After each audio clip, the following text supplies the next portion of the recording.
Okay, hi guys, Jay Walker here, and I'm in the BMW. Okay. Hi guys, Jay Walker here, and I'm in the Toyota Supra MK5. Today we'll get to test drive this car. So, is it worth your money? Let's find out.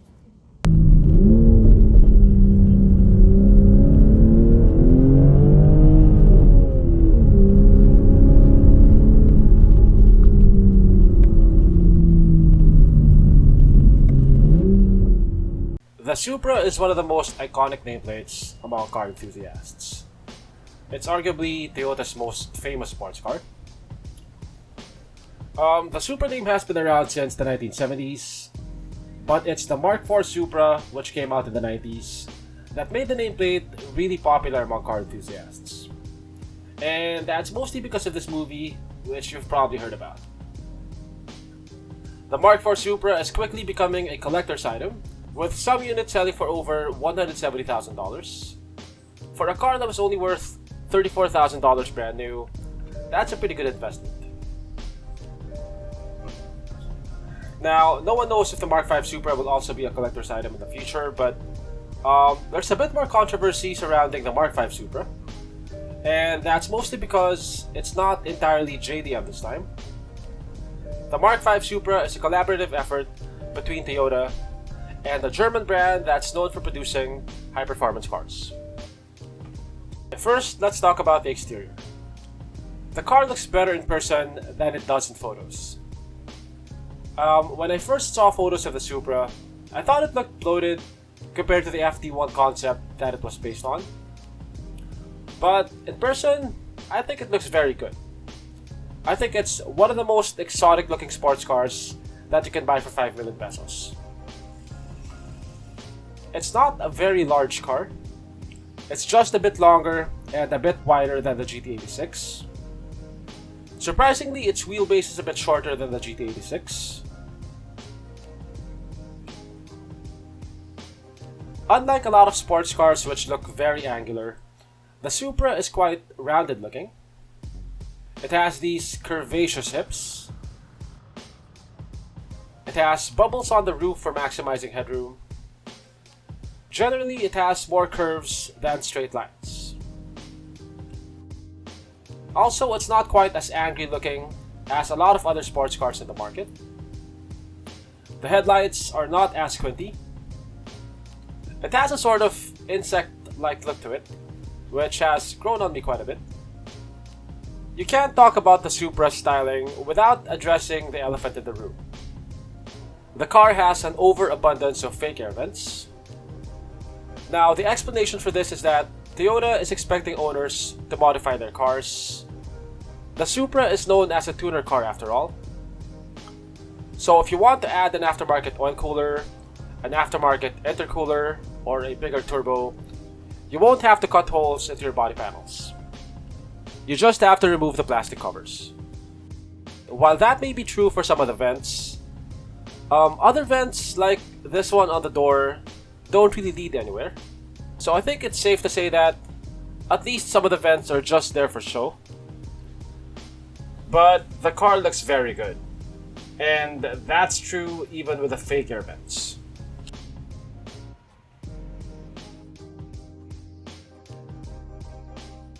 So, it's no secret now that the Toyota Supra and the BMW Z4 share the same platform.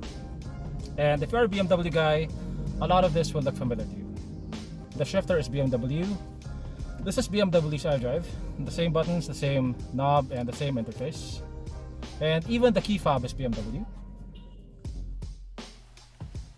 Unlike some people, I don't see any problem with this partnership. BMW is a brand that has extensive experience in producing high-performance vehicles. They're also a luxury car maker. And just by looking at this interior, you can see how the Supra benefits from BMW's experience in making high-quality interiors. Everything looks and feels well built.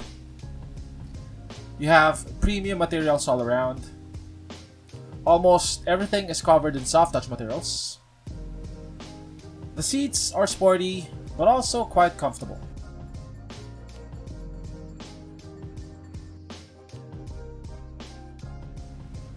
The Supra has 290 liters of cargo space which is more than enough for my camera bag.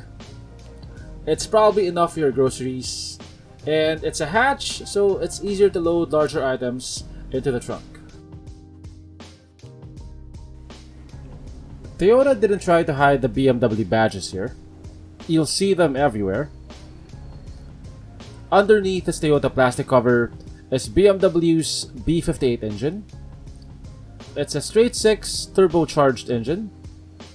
According to the spec sheet, it produces 335 horsepower, but according to a lot of sources, it is way underrated. Motor Trend estimates that it produces up to 390 horsepower at the crank. The car can do 0 to 60 miles per hour in just 3.8 seconds. It can do the quarter mile in just 12.3 seconds. That would make it faster than the Porsche Cayman GTS. As for the suspension, the car has electronic dampers. You can make the suspension softer or stiffer with the press of a button. The Supra has the stiffest chassis of any Toyota. It's even stiffer than the chassis of the Lexus LFA.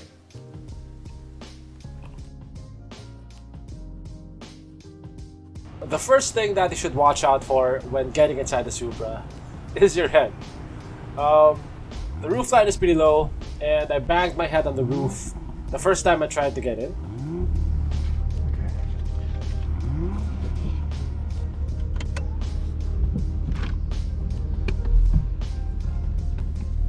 Once you're inside the car, the interior feels sporty, but also pretty refined. Compared to the Mustang or the 370Z, this looks and feels a lot more upmarket. I was expecting the car to feel compromised because a lot of sports cars tend to be that way. They're excellent for going fast in corners, but terrible for your daily commute. But one of the things that surprised me about the Supra was how daily drivable it felt. The ride isn't as harsh, at least for a sports car, and that's in normal mode and even in sport mode. It's also not that low. You don't have to approach speed humps at an angle. And it's also pretty quiet inside the cabin. Noise insulation is very good.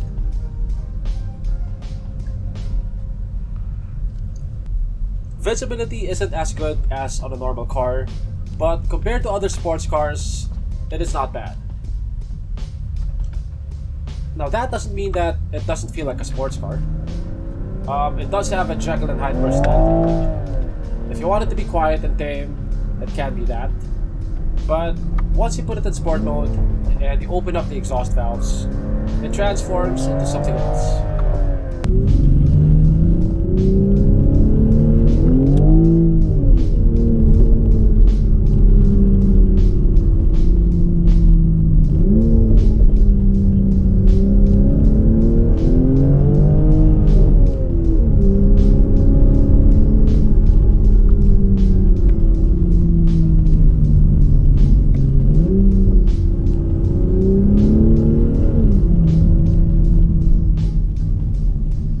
The exhaust of the car is not extremely loud, but it sounds good.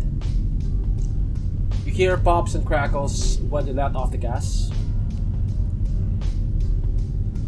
Acceleration feels violent.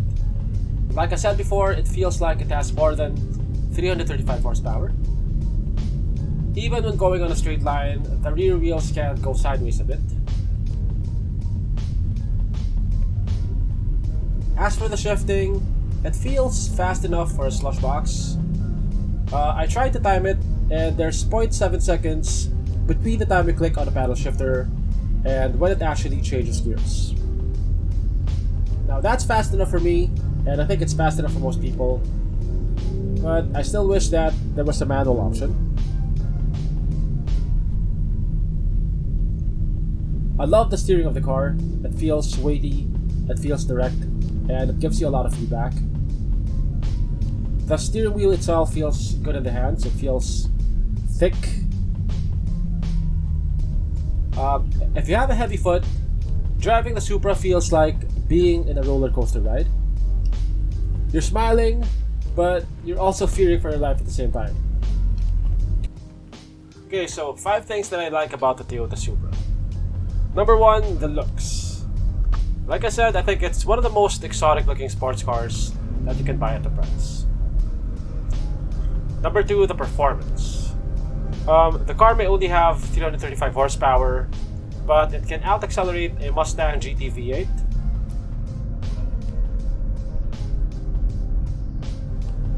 Number 3, the interior. Now this is one area where the Supra benefits from its partnership with BMW. The seats feel sporty and comfortable, and you get BMW's very intuitive iDrive system. Number 4, it's daily drivable. When you put the car in sport mode and you drive it hard, it can be pretty violent.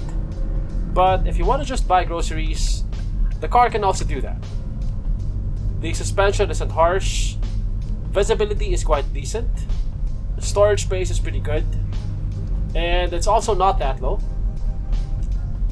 And it can also be quite fuel efficient if you drive it sensibly.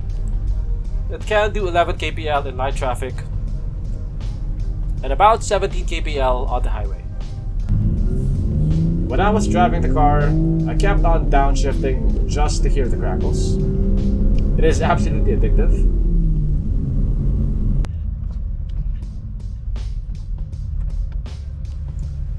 Now, as for the things that I don't like, number 1, I wish it had a manual handbrake.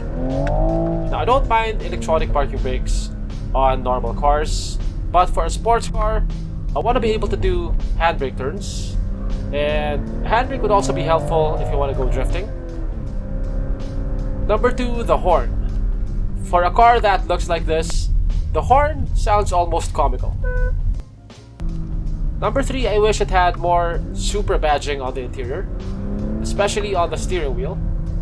Now, we all know that it's a Toyota, but it's a lot more special than your normal Toyota. So I wish it had a Supra badge on the steering wheel. And number 4, the fake air vents.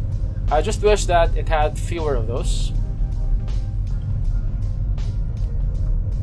Number 5, I can't really think of anything else.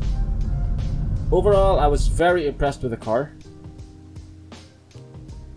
The Toyota Supra sells for 5 million pesos. I think if you're looking for a fun car that grabs a lot of attention, this is one of your best options for the money. Many thanks to Toyota Pasong Tamo for letting me test drive the Toyota Supra. If you're interested in the Toyota Supra, do check out their showroom.